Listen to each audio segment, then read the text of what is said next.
And we welcome you into the Handycast for Monday, May the 19th. I'm Charles Hanagriff, along with former Tiger coach Dan Canevari, former Tiger pitcher Doug Thompson. And we're brought to you by Marucci. From a backyard shed to the top of the game, Marucci is more than just a baseball bat company, a legacy built on passion and precision. With 2 decades of crafting the finest wood, metal, and leather in the sport, here to help you run the game. Visit MarucciSports.com to gear up with the best. And guys, as I welcome you in here, and we're going to have Doug on audio only today, but I got a chance to tour for the first time the entire revamped Marucci facility last week. And I got to tell you, it is just so impressive from where we are on the hitter's house and, the museum that is opening up this fall, this summer, that will kind of timeline the birth of Marucci from Jack Marucci's backyard shed all the way through where they are now, which is the most powerful baseball bat company and apparel company in the world. So kudos to our friends over at Marucci Sports. Dan, how you doing? Doing great, Charlie. Weekend of baseball all around. It's the season. 'Tis the season. Yeah, Doug, how are you? Same deal. You guys don't know anybody who watches more baseball than me. It's that easy. I was there yesterday from 8 to 11 and the day before, similar hours. It's great though. Blessed to be able to do it. But yep, lots of baseball this time of year. The regular season is over. LSU takes 2 out of 3 from South Carolina. I'm going to get to the baseball part of this in a second, to the games, but I want to talk about where LSU is. Everybody's interested in, are they a top 8 national seed? And right now, our friends over at D1 Baseball have them as a number 7 seed overall. They are ranked the number 1 team in the country in the polls. And fellas, I got to tell you, I'm going to get your thoughts on this before I run through some numbers. At 19 and 11 in the SEC, I could probably stop the argument right there, because no team has won 19 games under this configuration of 30-game schedule and not been a top 8 national seed since we went to this format. Dan, I'm going to drive you crazy because I'm going to go into more depth on these numbers. I know this is your favorite part of the deal, but if you just say at the beginning of the season, if you didn't know anything else, no other context, you just say LSU went 19 and 11 in the SEC, wouldn't you think that would be enough to be a top 8 national seed? I agree 100%. And again, when I was coaching, Doug was playing, the number Skip always said is 20. If you're 20 and 10, you should be a top 1 or 2 seed in the country. And I think it's the toughest league in the country. I don't think anybody can dispute that. And to have 19 wins in that league with the depth of the league, especially now adding Texas and Oklahoma, it's a heck of a thing. Doug? Yeah, I feel the same. I mean, other than Texas, who's ahead of LSU? Who are the other 6 seeds Arkansas. ahead of LSU? Yeah. Arkansas is finished second in the league. They had 20 wins. And then Vanderbilt and LSU finished tied for third, but LSU got the number 3 seed in the SEC tournament on the tiebreaker because they didn't play this year. So this is common opponents in these. And so those 3 teams are ahead of LSU in these projections, as are North Carolina, who finished second in the ACC, but won 2 of 3 against Florida State, who's also nationally ranked this past weekend. Georgia, who's the number 1 RPI team in the country, and Auburn, who finished number 2 in the country in RPI, is number 6, and LSU is number 7. Oregon, out of the Big Ten, is number 8. So my thought is this: you hear 7 seed, and by the way, these are just projections. These are not LSU's RPI is number 8. These are just projections, so this is not exactly what the committee is going to do for sure. It's just what D1 Baseball and Kendall Rogers and those guys do a great job of projecting this stuff. So you think, well, man, look, 7 doesn't leave you a whole lot of wiggle room. I think it does. I think it does, because the teams that are behind LSU that could potentially take over that spot, I don't see a mathematical way that they could get 2 more teams into this top 8 and not include LSU. I don't think that there are 8 teams that could post a better record than LSU, regardless of who wins the SEC tournament or the ACC tournament. And here's my argument, okay? The 9 seed here is Oregon State. Oregon State operated as an independent this year. They have fewer Q1 wins than LSU. They have a slightly worse strength of schedule than LSU, a slightly higher RPI. But here's the thing: Oregon State's done playing. They don't have anything else to add to their resume, so there's no way that they can catch LSU in Q1 wins. And I don't see where they're going to be able to have this resume hold up and get a top 8 ahead of LSU. Now, they may be a top 8 with LSU, but I don't think they can get one ahead of LSU. Coastal Carolina's had a heck of a deal. They're going to win the Sun Belt by 4 games, but their Q1 wins, and this is Q1 wins. This is top 30 at home, 30 to I think it's 59 or 60 at on the road. Just Q1 wins. Coastal Carolina's got 4. LSU's got 13. I don't see where they can catch them. Florida State, maybe. They're at number 11. They've got 12 Q1 wins, and they could win the ACC tournament. They're good enough to do that. That would be one team. Clemson at number 12 is another team. If they got hot and won the ACC tournament, maybe they jump in. But both of them can't win it. And after that, you get down to UCLA and Southern Miss and TCU and Georgia Tech, all of whom have inferior either records, RPIs, Q1 wins, strength of schedule. In other words, it almost doesn't matter to me anyway. I'm not on the committee, but I don't see a mathematical way. All of these teams can't add wins without losses in these conference tournaments. So worst case scenario, LSU plays the lowest seeded team that they could play on Friday, which would be Texas A&M if they were able to come through and win 2 games. I still think there's no way that they can miss. So that's my 2 cents on the top 8 national seeds right now. I just don't think there are 8 teams that can put a better overall resume together. And if I were to quibble, I would say there may be 1 or 2 spots too low in this projection at 7, but it's close. So I think they're in. Guys. I'll hear rebuttal arguments, but that's what I think right now. Dan? Charlie, I'm going with the old ball coach look at it, okay? I think for LSU, you win 1 game in the SEC tournament, and it's a done deal. I don't think they can fight it. The other thing, when Skip Bertman was the athletic director, he was the head of the selection committee, and he always said they put everybody on the board and they do all the rankings and everything, but the bottom line is, how'd you play at the end of the year when you were in conference play? The SEC always carries a lot more weight when you're talking about that. Who's hot? Who's playing well right now? And I think LSU has all those things in their corner. So, win a game in the SEC tournament, you could lose the second one, you'll be a top 8 seed, the way they sit right now. Doug? Yeah, Charlie, I think you're spot on. An 8 RPI, 13 Q1 wins. You're ranked number 1 in the country, 3rd in the SEC. I think LSU has done plenty.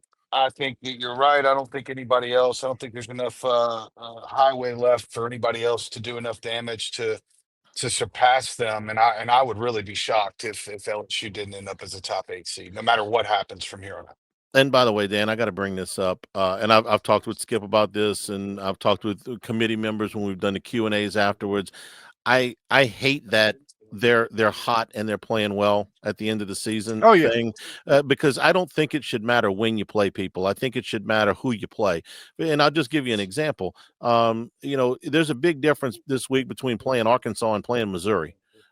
Or playing South Carolina and playing Texas, So if you're hot at the end of the season, that's fine.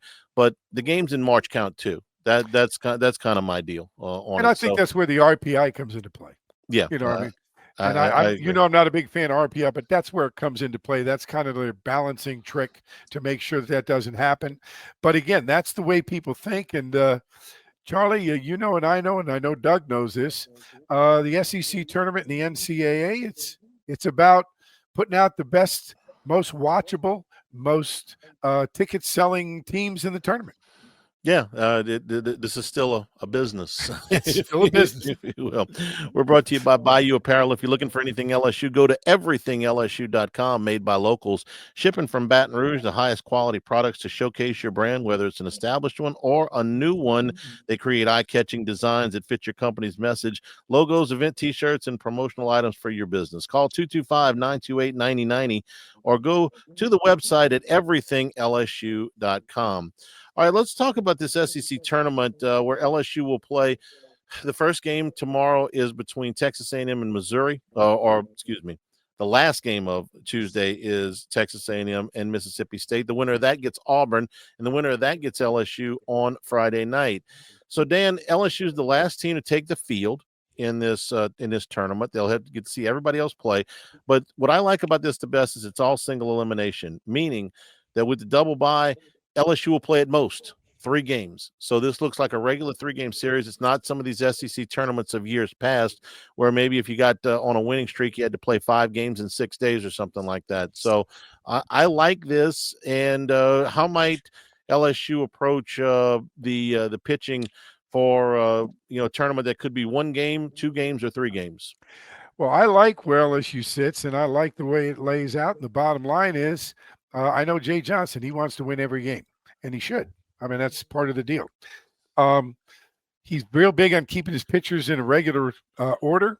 So the bottom line is, I like the fact that you're going to play somebody where they've got their 3 or 4 pitcher going, and we got Cade Anderson.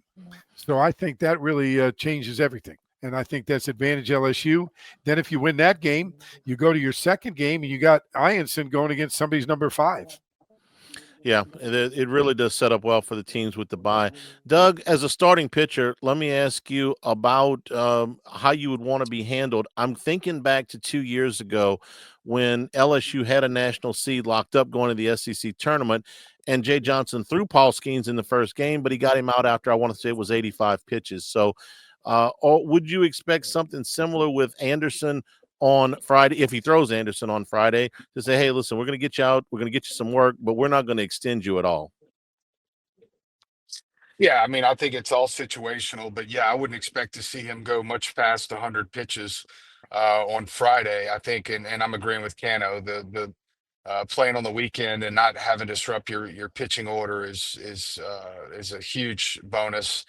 And to have those matchups will also be advantageous for LSU. But I think it depends on the situation. I think it'll be, how many pitches is he at going into the 7th, and what's the score?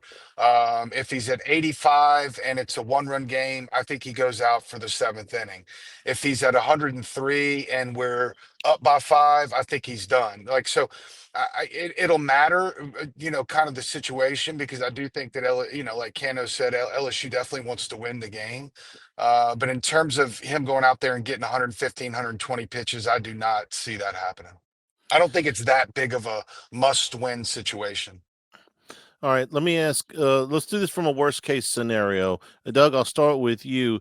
Let's say, assume a worst case scenario, LSU goes out and loses the first game. Anderson and maybe 1 reliever throws in the game, and nobody else gets to pitch, meaning that there'll be about a 2-week gap between the final games of the regular season and the regional. How big of it? You get the rest, but you worry about the rust. Doug, how does that affect the pitching staff if they go 1 and out here?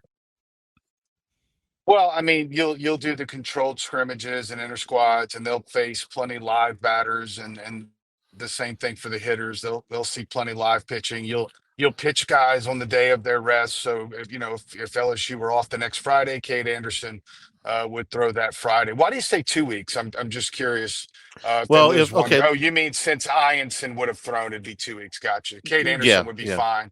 Yeah. So right, and Ianson, when they get back to Baton Rouge Saturday, Ianson would probably throw to 4 innings worth of pitches, or 5 innings, up to 100 pitches against live hitters. And that's really all you can do. You can't scrimmage other teams, but that's how they'll show. It's just their rotation and keep everything as normal as possible, including the number of pitches he throws and on what days he throws. Dan, you've done this both ways, where the team won the SEC tournament or where they didn't. So, what? How would you balance it? Going into that middle weekend, I guess. Yeah, if it goes like that, like Doug said, you're going to go with the controlled scrimmage, probably playing inter squad. But if you play controlled scrimmage, you want to get your guys at bats, just like they're in a game against quality pitching. I don't think you get any better than an inter squad game at LSU. And the guys that haven't been playing a lot, that are going to be on the postseason roster. You want to get them at bats, especially more at bats, because they haven't gotten a lot against quality pitching. So you have your whole team ready. So in a way, it may be advantageous to do that.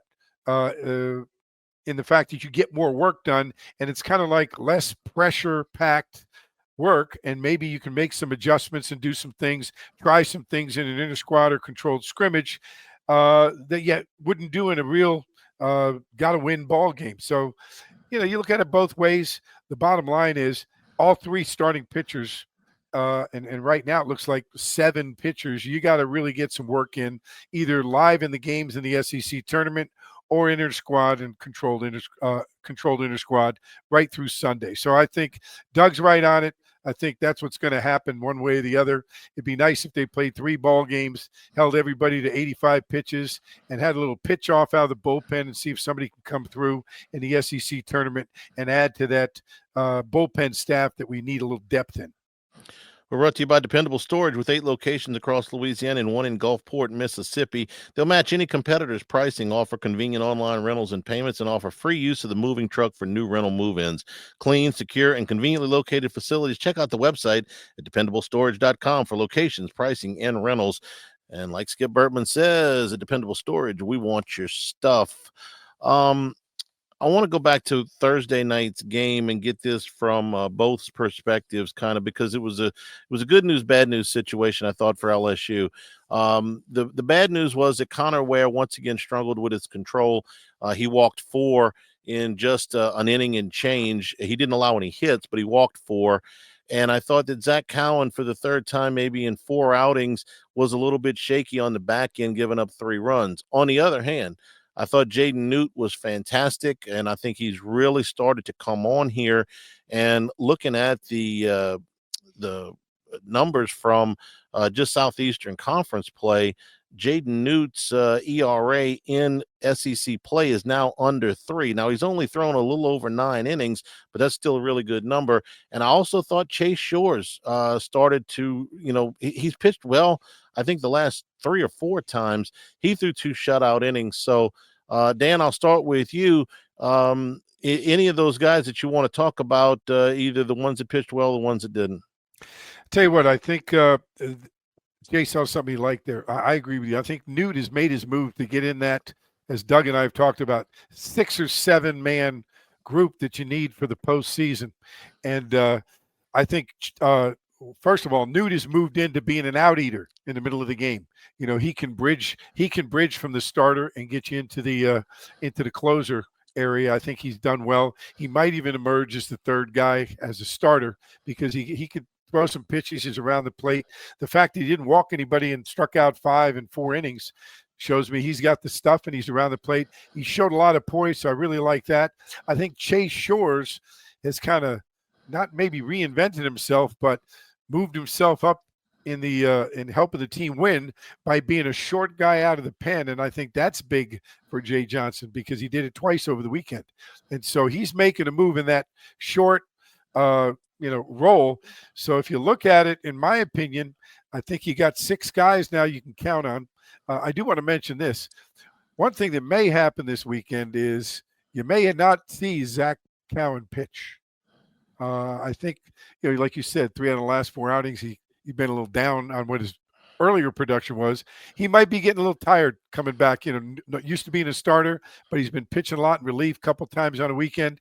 You may see him back off Zach Cowan and let him catch up and get some work in on the side and go for it that way.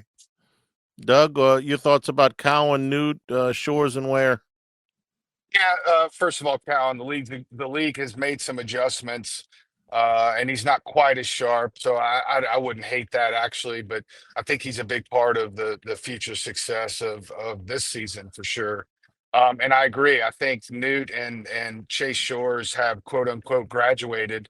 And I'm sure Jay Johnson's doing it in his own way. But I think one of the important things about that graduation is the psychology of Coach Bertman actually acknowledging, or that coach acknowledging, that you're one of his guys now, that you've proven it, that you've earned one of those spots. Because for a player, knowing that your coach believes in you is a huge piece of being able to go out there and perform.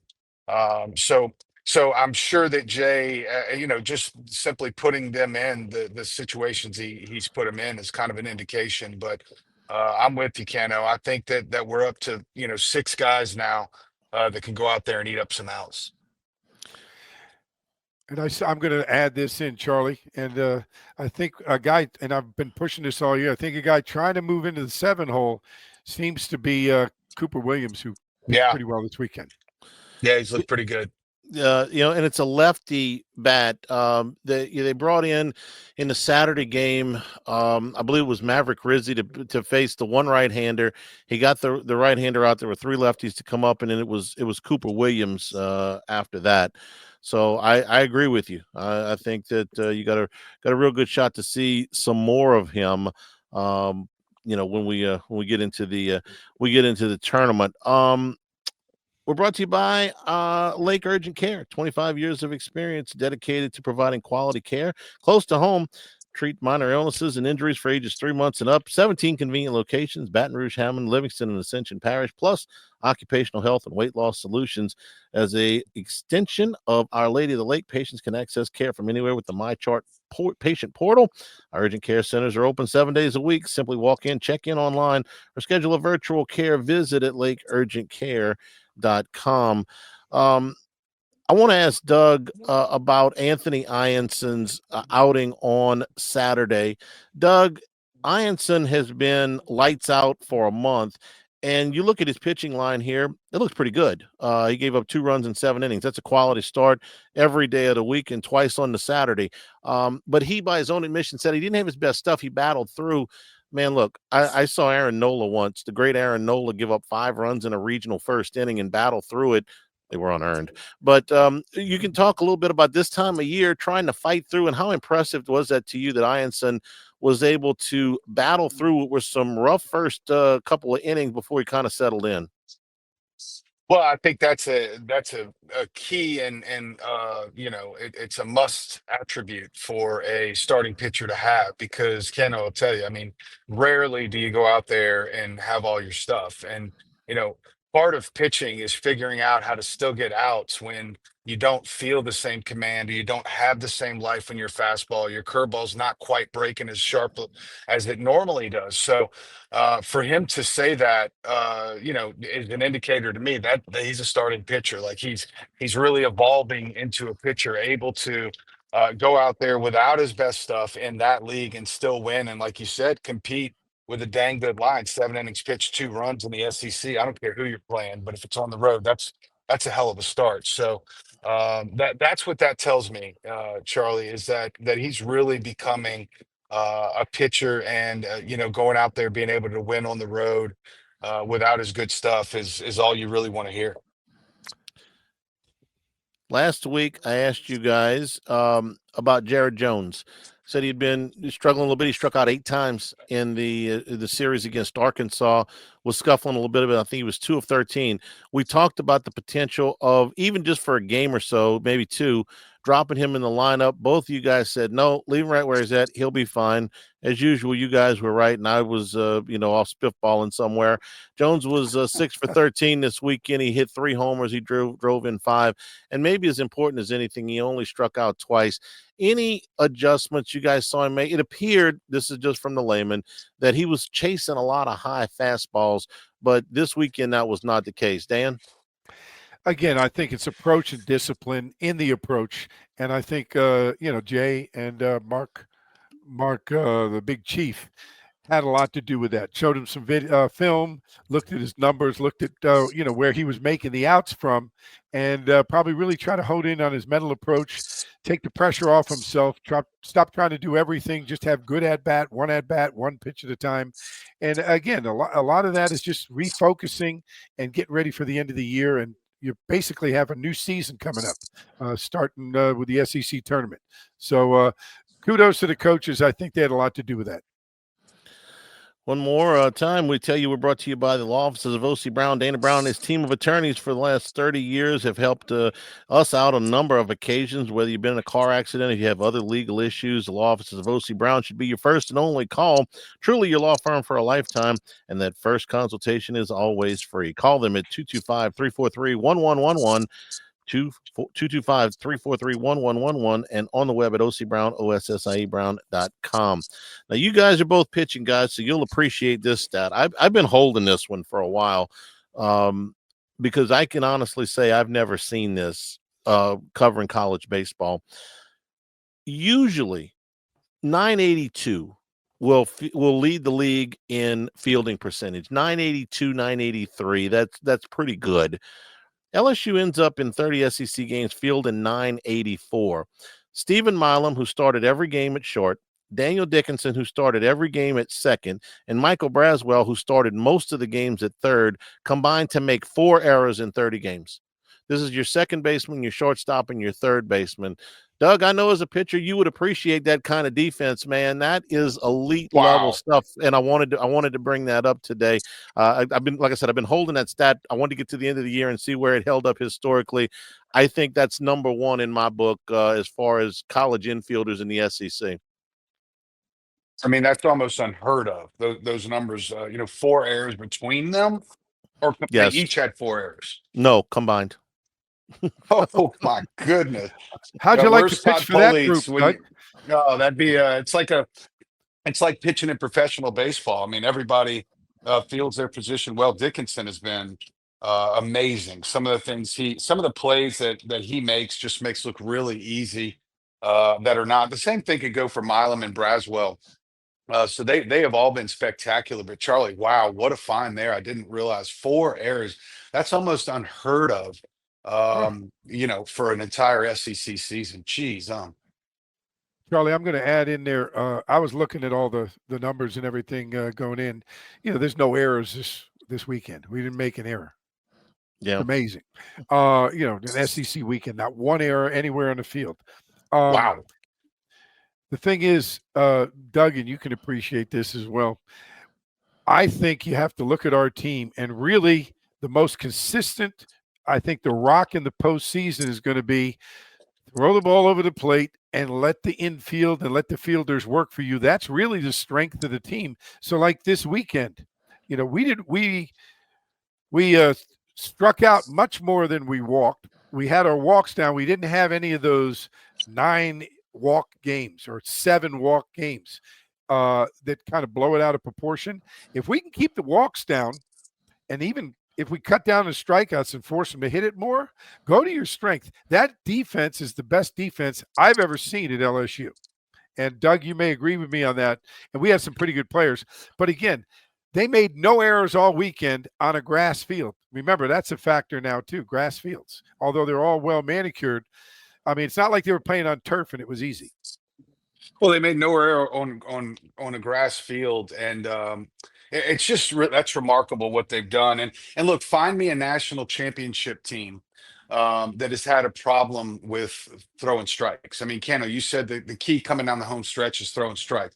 That would be the case for every team. Is it 64 teams that are in the tournament at the end? Yeah. Yes.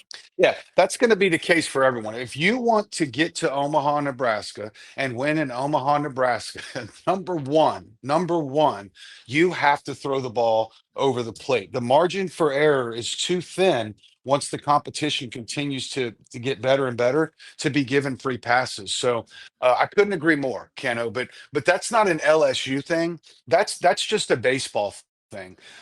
And as far as Jared Jones, the first part of that question, Charlie, or maybe that was the question before this. I think it's such a cliche that you hear all the time, especially baseball guys like Cano and I say, where you hear something like that, like, wow, Jared Jones is 2 for his last 14 or whatever it is. And a baseball guy would kind of shrug it off and say, that's baseball. And it's such a cliche. And I wish there was more depth to that answer. But sometimes in this sport, because of all the failure and all the weird anomalies that can happen statistically, sometimes there's really no other justification except for it's really just a hard sport, and sometimes even the best players in the world have trouble playing it. All right, guys, the regular season is over. They handed out some hardware today, so let's say congratulations. First team All-SEC, Cade Anderson, one of 4 starting pitchers on that team. Zach Cowan, one of 3 relief pitchers on that team. Second team All-SEC for Jared Jones at first base, Daniel Dickinson at second, Derek Curiel in the outfield, and Anthony Ianson, one of 4 starting pitchers on the second team. Freshman All-SEC team, Curiel along with Kason Evans makes that team, and the all defensive team. How about this, guys? Okay, we just finished giving the defensive the best defense we've ever seen. You know, none of those guys made the doggone all defensive team in the SEC. Cade Anderson did, though. Cade Anderson did, but none of those guys, second, third, and short, 4 errors in 30 games. None of them made the all defensive team. So That's crazy. I'm gonna have to have somebody explain that one to me. Who was the freshman of the year? The freshman of the year, hang on just a second, was Dylan Volantis, the closer at Texas. Okay. I get that one. That's okay. The player of the year was Wahiwa Aloy, the shortstop from Arkansas. Pitcher of the year was Liam Doyle. Look, that guy's great. I could have given it to Anderson too, but that guy's great. I got no problem with that. And Jim Schlossnagle won Coach of the Year. And I got no problem with that either. You come in as a first-year guy. I know he didn't walk into a talentless program over there, but he did walk in and had to get everything straight, for his first year, get the guys on the same page with him and walk into this conference and win it by 2 games. I got no problem with Schloss getting that award. Yeah, I'm with you there. But if we're going to mention Schloss, we got to give a special shout out to our boy Nolan Kane. Well, I not only would I give a shout out to Nolan Kane, I could be Nolan Kane's agent right now, because I think with the season coming to an end here next week for everybody, when the tournaments wrap up, for those that are not going on to the NCAAs, there are going to be some job openings, and I think Mr. Kane's phone's going to be ringing a little bit here in the next week. So yeah, you think absolutely. This is the year, huh, Charlie? I don't know, Doug. I know he's had offers. I know that he's also. And I don't want to speak for Nolan because I haven't talked to him since before the season started, but I know him well enough from the past that he wants the right job. You know, he's done yeoman's work. He's been the lead assistant at LSU, at Texas A&M, and now at Texas. Man, that's about as good of and he's worked for Paul Maneri. He's worked for Jim Schlossnagle. Man, that's a master's strongest degree. Resumes. Yeah, it's one of the strongest resumes out there. As an assistant coach, you can't do any better than that. So I think he's ready to be a head coach, and I think if the right situation comes along, he'll take it. But I also think he's not going to rush it just to say I'm a head coach and go into a situation that he's not comfortable with. So I hope this is the year. You know, Nolan's friends with all of us, and I certainly wish him the best. I know you guys do too. So yeah. if it's this year, great. If it's not, Nolan will pick the best spot for him, and he's going to be successful. He's worked too hard.